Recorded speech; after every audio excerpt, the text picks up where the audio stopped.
मागच्या लेक्चरला आपण आपल्यासाठी जी सेमिस्टर पद्धती आहे ती बघितलेली आहे. तसेच परीक्षेचा पॅटर्नसुद्धा आपण बघितला की जो 60-40 आहे.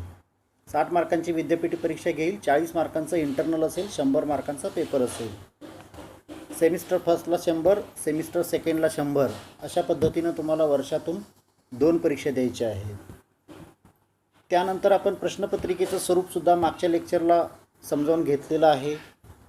5 प्रश्न असणार आहेत, 12 मार्कांचे. अशा रीतीनं 60 मार्कांची परीक्षा विद्यापीठ घेईल. अभ्यासक्रमाची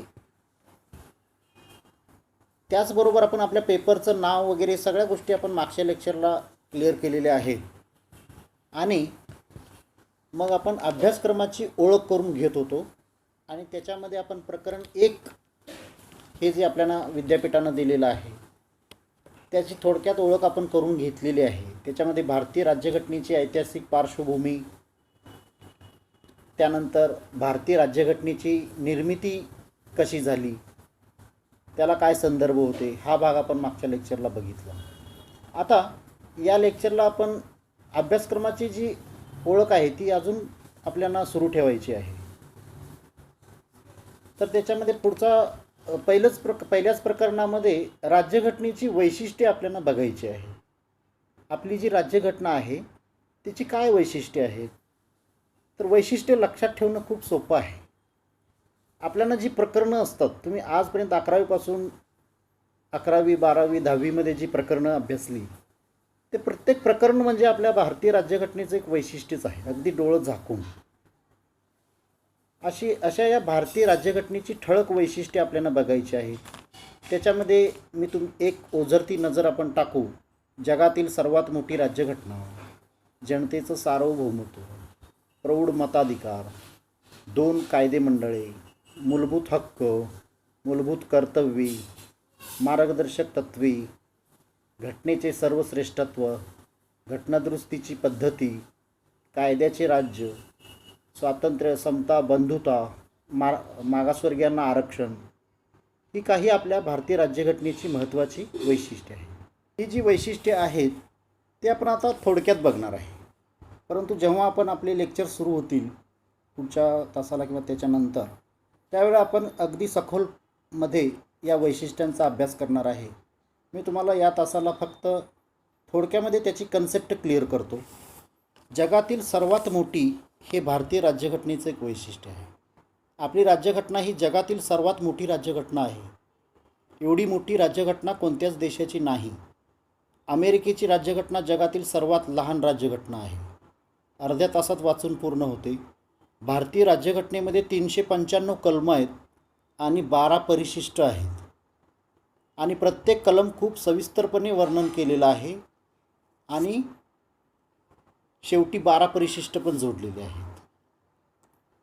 अनेक घटनादुरुस्त्या झालेल्या आहेत आजपर्यंत, ते आणि ॲडिशन भारतीय राज्यघटनेमध्ये झालेलं आहे. म्हणजे भारतीय राज्यघटनेचं एक फार मोठं पुस्तकच तयार होईल. आता ही जगातील सर्वात मोठी राज्यघटना आपण कशासाठी बनवली, तर त्याचं एक कारण आहे. आपल्या देशामध्ये साक्षरतेचं प्रमाण खूप कमी आहे. तेव्हा तर अतिशय कमी होतं जेव्हा आपल्याला स्वातंत्र्य मिळालं त्यावेळेला. अनेक जाती धर्माचे लोक राहतात. अडाणी अशिक्षितांची संख्या जास्त आहे. तर त्यांना आपली भारताची राज्यघटना व्यवस्थितपणे समजावी आणि वेगवेगळ्या पद्धतीनं त्याच्यामधून अर्थ निघू नयेत. जर राज्यघटना थोडक्यात स्पष्ट केली तर त्यातून वेगवेगळे अर्थ निघतात, संदिग्धता राहते. कोणती गोष्ट जर स्पष्टपणे वर्णन केलं की त्याच्यामध्ये संदिग्धता राहत नाही आणि त्यातून वादविवाद होत नाही. हे आपल्या घटनाकारांना माहीत होतं, म्हणून त्यांनी आपली राज्यघटना जी आहे ती सर्वात मोठी बनवलेली आहे. प्रत्येक कलम खूप सविस्तरपणे वर्णन केलेलं आहे. पुढचं वैशिष्ट्य त्यांनी दिलं आहे की जनतेचे सार्वभौमत्व. सार्वभौमत्व म्हणजे काय, तर त्या देशाची अंतिम सत्ता जी असते त्याला सार्वभौमत्व असं म्हणतात. आपल्या देशाची शेवटची सर्वोच्च सत्ता, त्याला काय म्हणायचं, सार्वभौमत्व. तर हे जे सार्वभौमत्व आहे ते जनतेच्या हातामध्ये आपण सोपवलेलं आहे. आपल्या देशाची शेवटची सत्ता आपण जनतेकडं सुपूर्द केलेली आहे. ती कशी, तर दर 5 वर्षांनी आपल्या देशामध्ये निवडणुका होतात आणि जनतेला आपल्या पसंतीचं सरकार निवडता येतं, आपल्या पसंतीचा प्रतिनिधी निवडता येतो. तो प्रतिनिधी आपल्या वतीनं संसदेमध्ये सरकारमध्ये सहभागी होतो आणि 5 वर्षामध्ये जर त्यानं आपल्या इच्छा आकांक्षा किंवा आपली कामं केली नाही तर त्याला पुढच्या 5 वर्षामध्ये बदलण्याचा अधिकार आपल्या जनतेला दिलेला आहे. त्यामुळे त्यातून काय अर्थ निघतो की जनतेचे सार्वभौमत्व म्हणजे आपल्या देशाची सर्वोच्च सत्ता, शेवटची सत्ता ही जनतेकडं सुपूर्द केलेली आहे. प्रौढ मताधिकार. प्रौढ मताधिकार म्हणजे काय? तर ज्या वेळेला आपली राज्यघटना तयार करण्यात आली होती त्यावेळेला 21 वर्षे पूर्ण असणाऱ्या सर्व नागरिकांना मताधिकार दिलेला होता. नंतर 1986मध्ये 61वी घटनादुरुस्ती करून आपण त्यामध्ये बदल करून 18 वर्षे पूर्ण असणाऱ्या सर्व स्त्री पुरुष नागरिकांना आपण मतदानाचा अधिकार दिलेला आहे. यालाच प्रौढ मताधिकार असं म्हणतात. ज्या व्यक्ती प्रौढ असतात त्यांना मतदानाचा अधिकार मिळतो, त्याला प्रौढ मतदान पद्धती असं म्हणतात.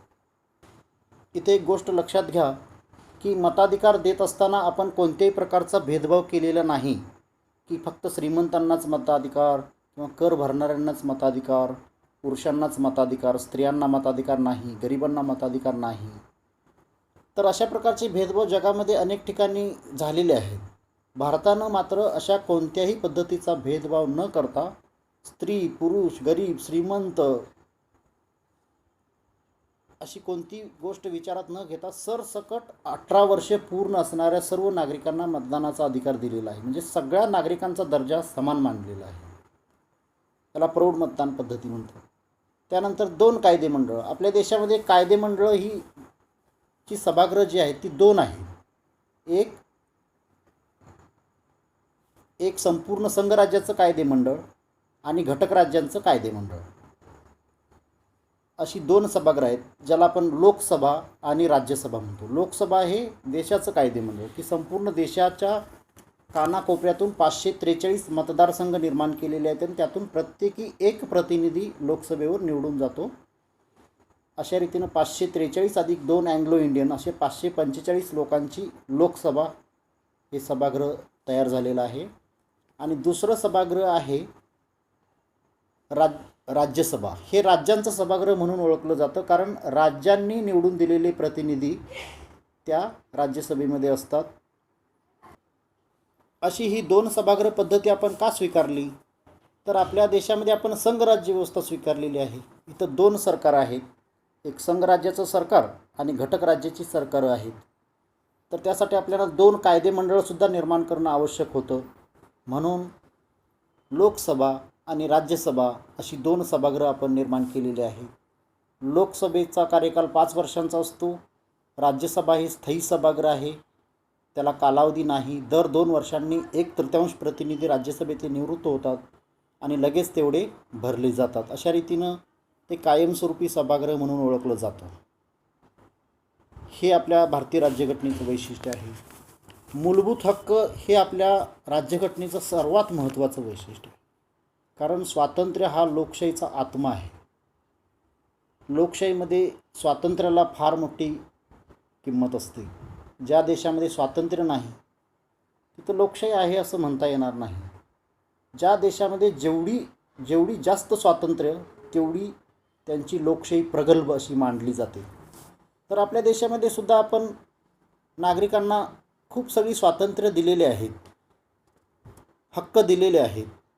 तर आपल्या राज्यघटनेमध्ये 14 ते 32 या कलमामध्ये नागरिकांच्या मूलभूत हक्कांचा समावेश केलेला आहे. याच्यामध्ये 7 प्रकारचे मूलभूत हक्क समाविष्ट केलेले आहेत. त्यातला एक कमी करण्यात आला. आता सध्या 6 मूलभूत हक्क आहेत. समतेचा अधिकार, स्वातंत्र्याचा अधिकार, पिळवणुकीविरुद्धचा अधिकार, धार्मिक स्वातंत्र्याचा अधिकार, शैक्षणिक आणि सांस्कृतिक अधिकार. संपत्तीचा अधिकार होता तो आपण कॅन्सल केलेला आहे आणि त्याला वैधानिक अधिकार या स्वरूपामध्ये आपण गणलेला आहे. संपत्ती मिळवता येते परंतु कायदेशीर मार्गाने. आणि शेवटचा मूलभूत हक्क घटनात्मक उपाययोजनेचा हक्क.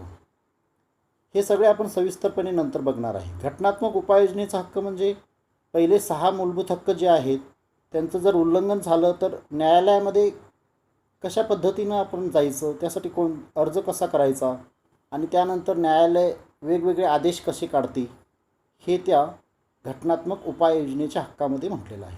आपण कोणकोणते घटनात्मक उपाय योजू शकतो जर आपले हक्क एखाद्या व्यक्तीनं, संस्थेनं किंवा सरकारनं हिरावून घेतले तर कोणते घटनात्मक उपाय आपल्याकडे आहेत हे त्या शेवटच्या मूलभूत हक्कामध्ये सांगितलेलं आहे.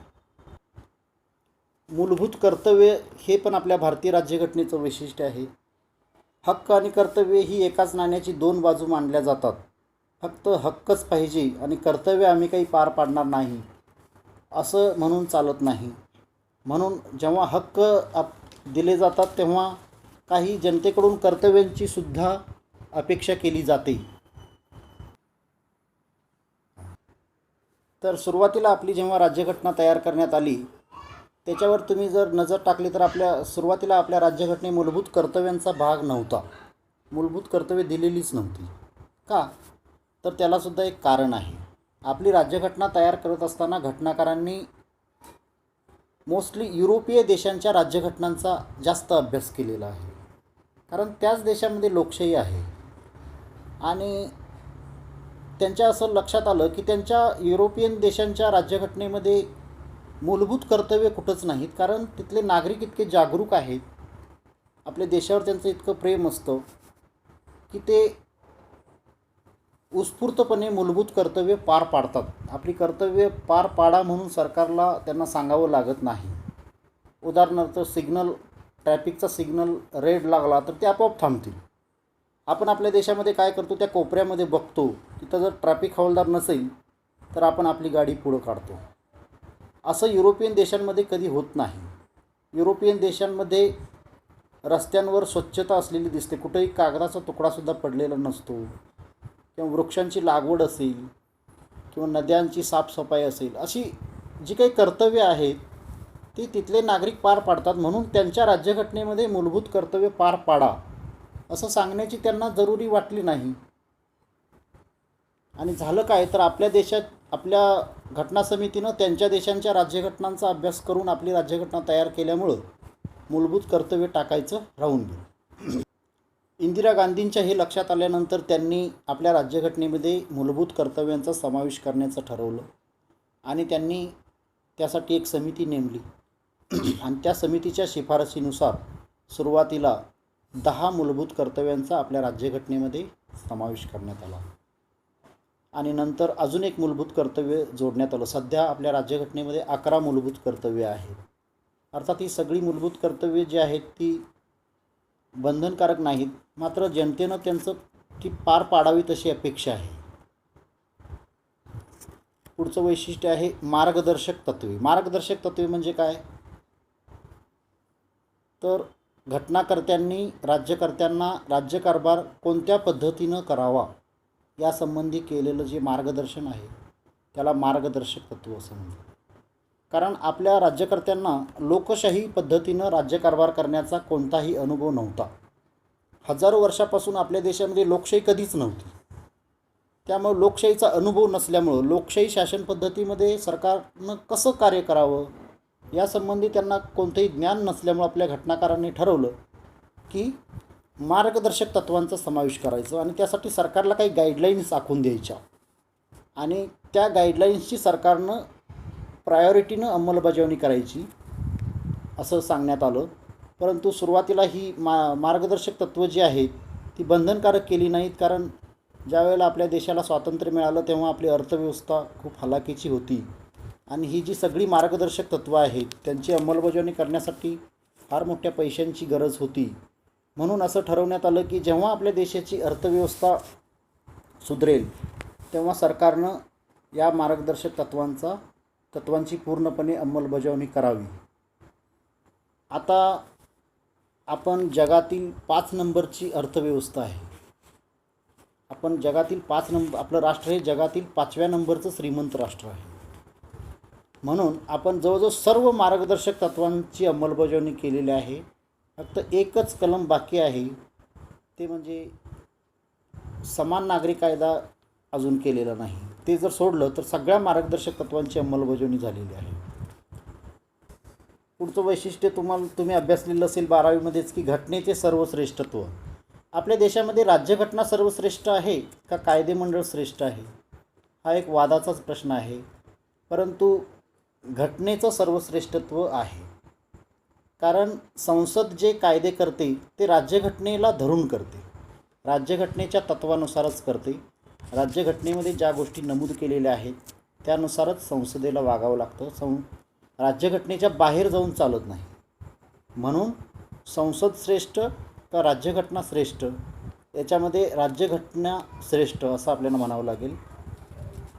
ते आपल्या राज्यघटनेचं वैशिष्ट्य आहे. घटनादुरुस्तीची पद्धतीसुद्धा नमूद केलेली आहे. पुढचं वैशिष्ट्य आहे ते घटनादुरुस्तीची पद्धती सांगितलेली आहे. आपल्या देशाच्या राज्यघटनेमध्ये काही बदल करायचा असेल तर तशी सोयसुद्धा आपल्या राज्यघटनेमध्ये आहे. त्यासाठी 368 खास कलम दिलेला आहे आणि त्यामध्ये 3 पद्धती दिलेल्या आहेत. घटनादुरुस्तीची पद्धती का सांगितली? कारण ही राज्यघटना जी आपण बनवलेली आहे ती एका ठराविक कालावधीमध्ये बनवलेली आहे, एका पिढीनं ती बनवलेली आहे. तर पुढच्या पिढीचं राहणीमान, अपेक्षा सरकारकडूनच्या वेगळ्या असणार आहेत, त्यांचं जीवनपद्धती वेगळी असणार आहे. त्यांच्यावर ही राज्यघटना लादून चालणार नाही. म्हणून पुढच्या पिढ्यांना जर या राज्यघटनेमध्ये काही बदल करावासा वाटला तर तो करता यावा म्हणून घटनादुरुस्तीची पद्धतीसुद्धा सांगितलेली आहे. आणि यानुसार आपल्या राज्यघटनेमध्ये आतापर्यंत जवळजवळ 124 एवढ्या घटनादुरुस्त्या झालेल्या आहेत. घटनादुरुस्तीच्या 3 पद्धतीवर थोडक्यात आता एक नजर टाकू आपण, नंतर डिटेलमध्ये बघणार आहे. पहिली पद्धत आहे संसदेच्या साध्या बहुमतानं केली जाणारी दुरुस्ती. आपल्या राज्यघटनेमधला जो मायनर भाग आहे तो संसदेच्या साध्या बहुमतानं आपल्याला बदलता येतो. उदाहरणार्थ राज्याचं नाव असेल, शहराचं नाव असेल, राज्याच्या सीमा असतील किंवा बाहेरचं एखादं राज्य आपल्या देशामध्ये यायला तयार असेल तर त्याला जोडून घ्यायचं असेल तर ते संसदेच्या साध्या बहुमतानं आपल्याला ठराव करून तशा पद्धतीची घटनादुरुस्ती करता येते. दुसरी पद्धत आहे संसदेच्या विशेष बहुमतानं केली जाणारी दुरुस्ती. आता आपल्या राज्यघटनेतला काही महत्त्वाचा जो भाग आहे तो जर बदलायचा असेल तर त्याला संसदेचं विशेष बहुमत लागतं. महत्त्वाचा भाग कोणता? तर संसदीय शासन पद्धती आहे. पंतप्रधान, राष्ट्रपती, राज्यपाल, राज्यांचे अधिकार, आपल्या 3 सूच्या ज्या दिलेल्या आहेत त्या, हा सगळा महत्त्वाचा भाग आहे. मूलभूत हक्क, मार्गदर्शक तत्त्व, याच्यामध्ये जर बदल करायचा असेल तर संसदेचं विशेष बहुमत लागतं. आणि तिसरी पद्धत आहे संसदेच्या विशेष बहुमतानं आणि निम्म्यापेक्षा जास्त घटकराज्यांच्या संमतीनं केली जाणारी दुरुस्ती. तर आपल्या राज्यघटनेतला जो राज्यांशी संबंधित भाग आहे, घटक राज्यांशी संबंधित, उदाहरणार्थ राज्यपाल कोणाशी संबंधित आहेत? घटक राज्यांशी संबंधित आहेत, बरोबर आहे. राज्यसूची कशाशी संबंधित आहे? राज्यांशी संबंधित आहे, कारण त्यामध्ये राज्यांचे जे अधिकार आहेत ते दिलेले आहेत. राज्यसूचीमध्ये 61 विषय आहेत. सध्या सुरुवातीला 66 होती, तर ते 61 विषयांवर राज्य सरकार कायदा करू शकतात. तर हा जो राज्यांशी संबंधित भाग बदलायचा असेल तर त्यासाठी आपल्या राज्यघटनेची घटनादुरुस्तीची तिसरी पद्धती वापरावी लागते. ती म्हणजे संसदेच्या विशेष बहुमतानं आणि निम्म्यापेक्षा जास्त घटक राज्यांच्या संमतीने. याला निम्म्यापेक्षा जास्त घटक राज्यांची संमती आवश्यक असते, त्याशिवाय ती घटनादुरुस्ती पूर्ण होऊ शकत नाही. पुढचं वैशिष्ट्य आहे की कायद्याचं राज्य. आपल्या देशामध्ये कायद्याचं राज्य आहे. सर्व नागरिक कायद्यासमोर समान आहेत. व्यक्ती कितीही मोठी असो, श्रीमंत असो, सरकारी नोकर असो, कोणी असो, जर त्यानं कायद्याचं उल्लंघन केलं तर त्याला त्या कायद्यामध्ये नमूद केलेली शिक्षा जी आहे ती दिली जाते. याला काय म्हणतात? कायद्याचं राज्य. तर कायद्याचं राज्य जे आहे ती ब्रिटिशांची देणगी आहे. आपल्या देशामध्ये पूर्वी कायद्याचं राज्य नव्हतं. ब्रिटिश येण्यापूर्वी कशी सिस्टीम होती की राजेशाही होती, हुकुमशाही शासन पद्धती होत्या. तर यामध्ये राजा, राणी आणि त्याच्या आजूबाजूचं जे मंडळ असेल ते सांगल तेच पूर्व दिशा किंवा ते म्हणतील तोच कायदा, आणि कायदे सर्वांना